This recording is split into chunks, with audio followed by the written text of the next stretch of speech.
नाज़रीन आदाब, कर्नाटक महाराष्ट्र न्यूज़ में आपका खैर मकदम है। मैं हूं सैयद अहमद जिलानी। पहले नजर सुर्खियों पर।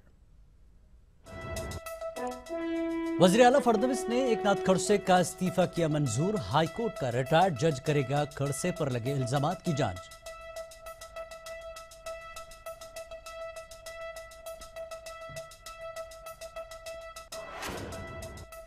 वज़ीर आला मुझ पर लगे इल्जामात की करे शफाफ जांच। खड़से की फडणवीस से अपील।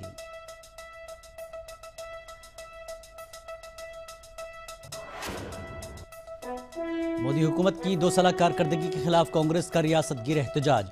नांदेड़ में अशोक चौहान की क़यादत में किया गया चक्का जाम आंदोलन।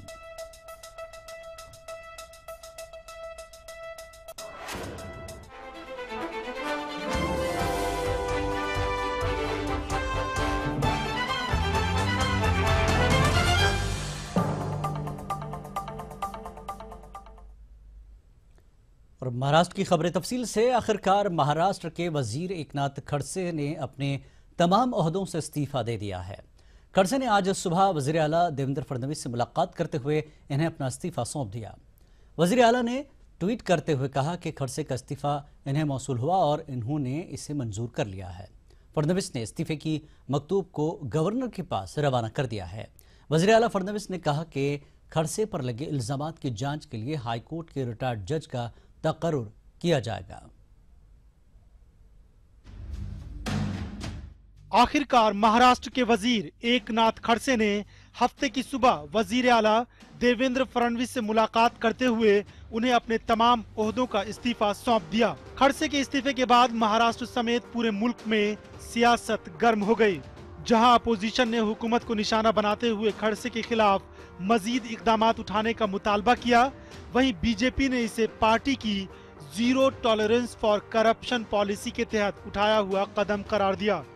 इब्तदा में खड़से पर एक हैकर ने दाऊद इब्राहिम से बातचीत करने का इल्जाम लगाया, जिसके बाद आम आदमी पार्टी समेत अपोजिशन ने खड़से के इस्तीफे का मुतालबा किया। खड़से पर पुणे के बहुसरी इलाके में सस्ते में जमीन हासिल करने का इल्जाम है। खड़से पर इल्जाम है कि उन्होंने अपनी बीवी और दामाद को सरकारी जमीन तकरीबन 4 करोड़ रुपए में दिलवाई, जबकि इस जमीन की मार्केट कीमत तकरीबन 30 करोड़ रुपए है। हर तरफ से खड़से को लेकर बीजेपी को तनकीद का निशाना बनाया जा रहा था। बिलाखिर वजीर आला फडणवीस ने दिल्ली में अमित शाह और वजीर आजम नरेंद्र मोदी से मुलाकात करके इस मामले में तफसीलात फराहम की। बताया जा रहा है कि फडणवीस की इस मुलाकात के बाद खड़से पर इस्तीफे का दबाव बनाया जा रहा था। यही वजह है कि खड़से के सियासी करियर पर सवाल या निशान लग गया है। एकनाथ खड़से 1987 में पहली बार जलगांव जिले के कोथाली गांव के सरपंच बने। इसके बाद मुक्ताई नगर असेंबली हल्के से एमएलए का इंतखाब जीता। शिवसेना बीजेपी हुकूमत के दौरान उन्हें 1995 में higher and technical education minister बनाया गया। बाद में उन्हें वजारत खजाना सौंपा गया। 1997 से 99 तक उन्हें इरिगेशन मिनिस्टर बनाया गया। कांग्रेस एनसीपी हुकूमत के दौरान वो महाराष्ट्र असेंबली में अपोजिशन के लीडर के तौर पर फायज रहे। महाराष्ट्र में बीजेपी की हुकूमत कायम होने के बाद खड़से के पास वजारत अक़लियती उमूर और रेवेन्यू समेत तकरीबन 12 वजारत थे। 2014 इंतखाबात के बाद वजीर आला के लिए सबसे पहले खड़से का ही नाम दौड़ में था। खड़से के इस्तीफे के बाद जलगांव समेत महाराष्ट्र के दीगर इलाकों में एहतजाज भी किया जा रहा है। अब उम्मीद जताई जा रही है कि खड़से के कलमदान महाराष्ट्र के वजीर खजाना मंगटवार को सौंपे जा सकते हैं। Bureau report, ETV news. वहीं खड़से का कहना है कि इन पर साजिश के तहत ये इल्जामात लगाए गए हैं। पहिल्या दिवसपासून सांगत आलेलो आहे की जो काही आरोप करता आहात त्याचे ठोस पुरावे कागदपत्र इत्यादीशी द्यावे। तर या क्षणापर्यंत एकही कागदपत्र विरोधक देऊ शकले नाही। वेगळे मी अनेक सांगू शकेल यामध्ये आणि मी पहिल्या दिवसापासून टीव्हीवर जाऊन सुद्धा हे सातत्यानं सांगितलेला एक ठोस पुरावा द्या। या ठिकाणी एक क्षणभर सुद्धा राहण्याचा मला अधिकार नाही।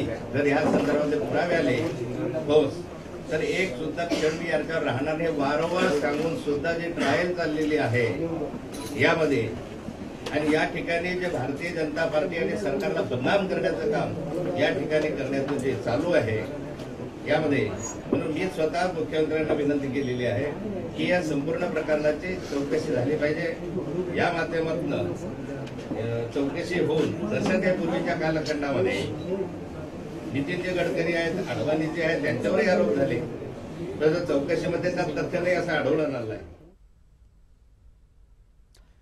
मोदी सरकार के 2 साल पूरे होने पर हुकूमत की जानिब से जहां एक तरफ जश्न मनाया जा रहा है, वहीं दूसरी तरफ अपोजिशन पार्टियां हुकूमत के 2 साल की बरसी मना रही हैं. इस सिलसिले में कांग्रेस पार्टी ने बीजेपी हुकूमत के खिलाफ रियासतगीर एहतजाजी तहरीक शुरू की है. पार्टी के रियासती सदर अशोक चौहान की क़यादत में नांदेड़ में चक्का जाम किया गया. अच्छे दिन की बातें सरकार ने कही थी. देखिए महंगाई, दाल कहाँ मिल रही है, दाल मिल रही 200 से भी ज़्यादा दाम दाल का हो गया है. भ्रष्टाचार के अनेक किस्से सामने आए हुए.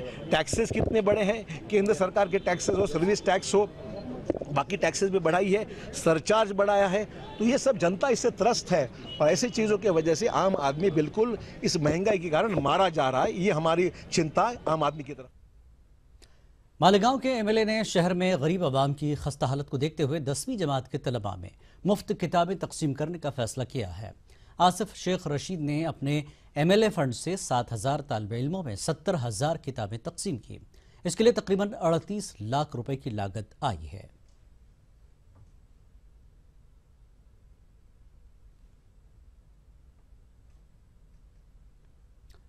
मरकजी हुकूमत का एक वफ्द इन दिनों विदर्भ के दौरे पर है. वफ्द की जानिब से विदर्भ के सूखा मुतासरा जिलों का मुआयना किया जा रहा है.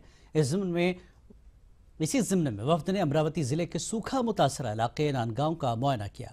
साथ ही रबा साल हुई फसल की बर्बादी पर वफ्द ने किसानों से तबादला ख्याल किया.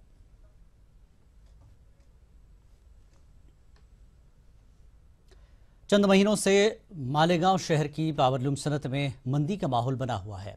रमज़ानुल मुबारक का महीना सर पर है और तनख्वाह कम मिलने की वजह से मजदूर परेशान हैं. मजदूरों को पूरी तनख्वाह सरकारी कानून के हिसाब से दी जाए, इसलिए शहर के समाजी कारकुन रिजवान बीड़ीवाला की क़यादत में एडिशनल कलेक्टर के दफ्तर पर एक मोर्चा निकाला गया. इस मोर्चे में शहर की सभी मजदूर तंजीमें शामिल थीं. हाल ही में यूपीएससी के इम्तिहान में कामयाब हुए सबसे कम उम्र जालना के आईएएस अफसर अंसार शेख का मुमरा में वालहाना इस्तकबाल किया गया. इस मौके पर मकामी एमएलए जितेंद्र आहाड़ ने अंसार को कौम का कोहिनूर बताते हुए इनकी गुलपोशी की.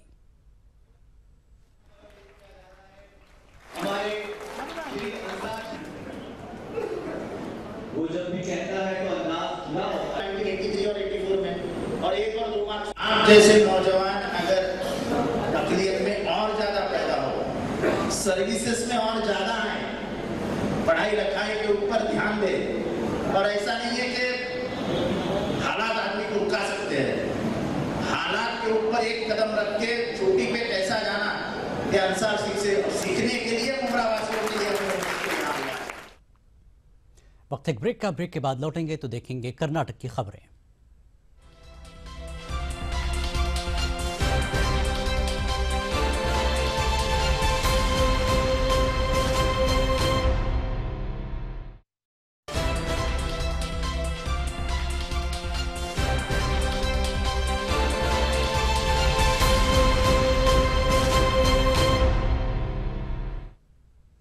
महाराष्ट्र कर्नाटक न्यूज में एक बार फिर आपका खैर मकदम है और अब रुख करेंगे कर्नाटक का. देखेंगे सुर्खियां. कर्नाटक में पुलिस की हड़ताल में शामिल नहीं हुए पुलिस एहलकार. रियासती हुकूमत ने ली चैन की सांस.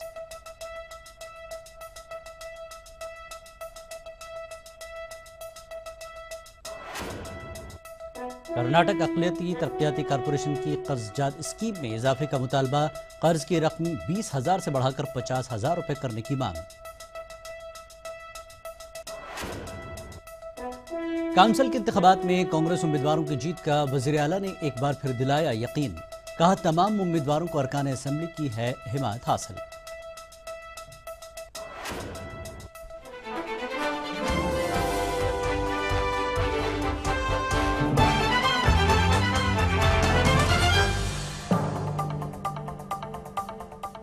कर्नाटक में गुज़श्ता चंद दिनों से पुलिस एहलकारों की हड़ताल की खबरें हर किसी के लिए परेशानी और ताज्जुब का सबब बनी हुई थी. 4 जून को पुलिस एहलकारों की चंद तंजीमों ने रियासतगीर सतह पर हड़ताल करने का ऐलान किया था.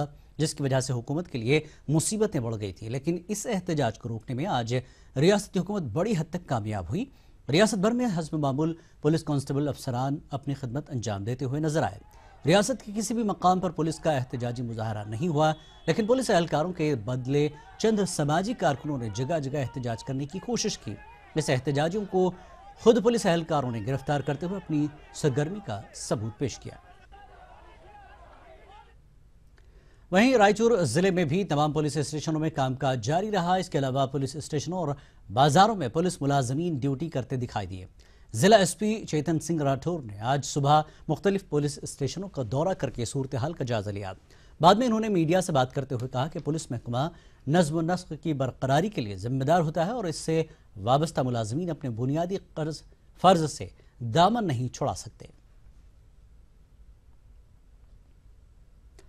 वज़ीर आला सिद्धारमैया आज काउंसिल इंतखाबात के सिलसिले में मैसूर पहुंचे। मीडिया नुमाइंदों से बात करते हुए इन्होंने कहा कि मैसूर के काउंसिल उम्मीदवार डॉक्टर रविंद्रा की जीत यकीनी है और कांग्रेस के चारों उम्मीदवारों को कामयाब बनाने के लिए अरकान असेंबली पूरी तरह तैयार है।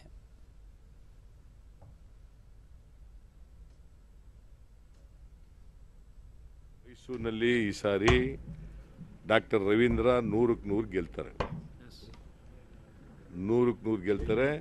ಈ ಸಾರಿ ಎಲ್ಲ 4 ಜಿಲ್ಲೆಗಳಲ್ಲೂ ಕೂಡ ನಮ್ಮ MLAಗಳು, ಕಾರ್ಯಕರ್ತರು, ನಮ್ಮ ಅಧ್ಯಕ್ಷರುಗಳು, ನಮ್ಮ ಎಲ್ಲರೂ ಕೂಡ ಸೀರಿಯಸ್ ಆಗಿ ಈ ಚುನಾವಣೆಯನ್ನು ಸವಾಲಾಗಿ ತಗೊಂಡಿದ್ದಾರೆ। ಸೊ ಹಾಗಾಗಿ ರವೀಂದ್ರ ಮತ್ತೆ ಒಳ್ಳೆ ಸಮರ್ಥ ಅಭ್ಯರ್ಥಿಯನ್ನು ನಾವು ನಿಲ್ಲಿಸಿದ್ದೀವಿ। 100 भटकल में इस्लामी अफकार नामी नई इस्लामिक वेबसाइट का इजरा हुआ है, जिसके जरिए गैर मुकीम हिंदुस्तानी भटकल में होने वाले इस्लामी बयानात और तमाम जुमा मसाजिद के खुतबों को बआसानी सुन सकेंगे। वेबसाइट के इजरा की तकरीब के बाद वेबसाइट के मालिक शाह बदरी फजलुर रहमान ने मीडिया को बताया कि जुमे के खुतबात के ऑडियो व्हाट्सएप पर पहले भेजी जाती थी, लेकिन वो महफूज नहीं रखी जा सकती थी, इसलिए इन्होंने वेबसाइट बनाने का इरादा किया। रस्म इजरा की तकरीब में भटकल के मुमताज़ उलमा ने शिरकत की और मीडिया की ज़रूरत और अहमियत पर रोशनी डाली।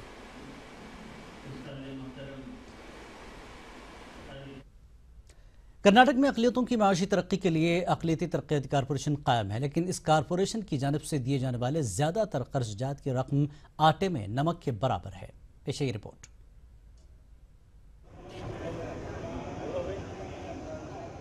बेंगलुरु के करीब वाक़े चन्नपट्टन में कर्नाटक अक़लियती तरक्याती कॉरपोरेशन ने 300 अफराद में कर्ज़-ए-जात के चेक तकसीम किए। कर्ज हासिल करने वालों में छोटे मोटे कारोबारी, ठेले लगाने वाले और घर बैठे तिजारत करने वाली ख़वातीन शामिल थीं। अक़लियती कॉरपोरेशन ने मुंतखब अफराद को 20-20 हज़ार रुपये बतौर कर्ज तकसीम किए। रवां बजट में हुकूमत ने अक़लियती कॉरपोरेशन को 250 करोड़ रुपये फराहम किए हैं। श्रम शक्ति स्कीम के तहत तकरीबन 300 लोगों को 20-20 हज़ार रुपये फिक्स का एक चेक दिया जा रहा है और तकरीबन 250 लोगों को और अगले 15 दिन में और 250 लोगों को दिया जाएगा। इसमें 20,000 में 5,000 रुपये सब्सिडी होगी और 15,000 रिफंडेबल होगी। हुकूमत कर्नाटक सिद्धरामैया जी ने इस बार हम लोगों को 200 करोड़ रुपये का बजट और 50 करोड़ रुपये क्रिश्चियन डेवलपमेंट। लेकिन तकरीब में मौजूद ज़्यादातर अफराद का कहना था कि मौजूदा दौर में 20,000 रुपये की रकम नाकाफ़ी है, बेहद कम है। अक़लियती कॉरपोरेशन को चाहिए कि इस रकम को बढ़ाकर कम से कम 50,000 रुपये किया जाए। और इस बुलेटिन में फिलहाल इतना ही। आदाब।